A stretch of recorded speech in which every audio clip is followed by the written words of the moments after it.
Prime Minister Roosevelt Skerrit, in an address that Dominicans were eagerly anticipating, did not mince words when he accused the opposition United Workers' Party and the Dominica Freedom Party of masterminding an attempt to overthrow the government. On Wednesday evening, one day after the UWP hosted a rally on Kennedy Avenue demanding that Skerrit step down, and one day after riots wreaked havoc on the streets of Roseau, causing damage to several businesses, the Prime Minister openly called out the two parties, indicating that based on intelligence received from reliable sources, police were made aware of the planned coup. Now, it is important for me to share with you the plan, which was relayed to intelligence personnel in the Dominica Police Force. Fortunately for us all, not every member of the United Workers' Party and the Dominica Freedom Party is supportive of the militant, irresponsible behavior of the leadership. So, details of the plan had already been shared with the police and security officials. The police had information that the intent of the leadership was to stall the truck in front of the financial center and storm the barriers with the intent of entering the building. This was the intent of the leadership of the United Workers' Party and the Dominica Freedom Party. This is how they intended to seize the seat of power in the country. They would have stormed the financial center building and seek to occupy the building until their demands were met.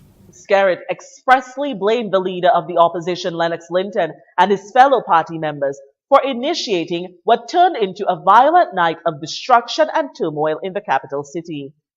Not getting what they wanted, which was to storm and occupy the Prime Minister's office, and with no new instruction from the leaders to abandon the mission of destruction, the crowd proceeded to do as the leaders had been advocating. Skerrit commented that this event, much like Tropical Storm Erica, will remain in the minds of all Dominicans. Everything that happened in Roseau last evening was as a direct consequence and a result of the decision by Lennox Linton to say, in effect, to hell with the police, we shall do as we please.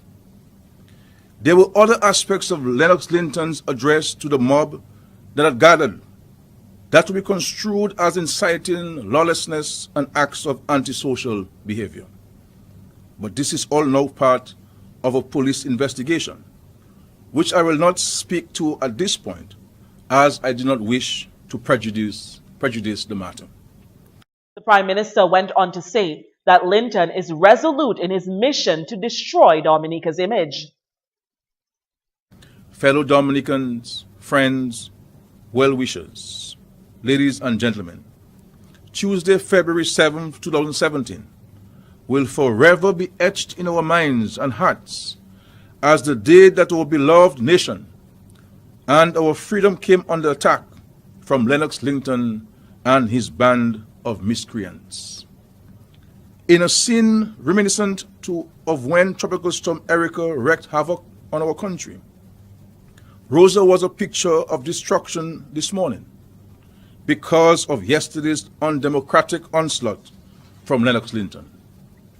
The wild and deliberate attacks that he incited yesterday were a slap in the faces of all Dominicans who tirelessly give their all every day to keep the country moving forward. Lennox Linton and his cohorts shall certainly no longer be called honorable by me.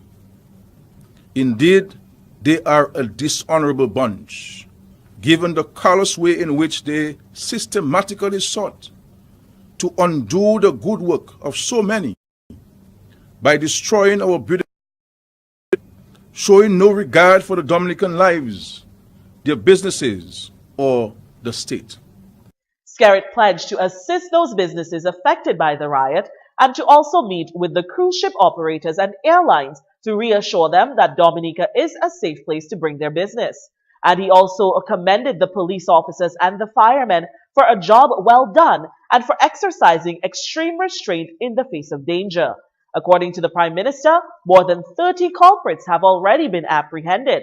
Skerritt further implored Dominicans that at the next election, they use their authority to pass judgment on Lennox Linton's suitability to remain in a key leadership position here in Dominica.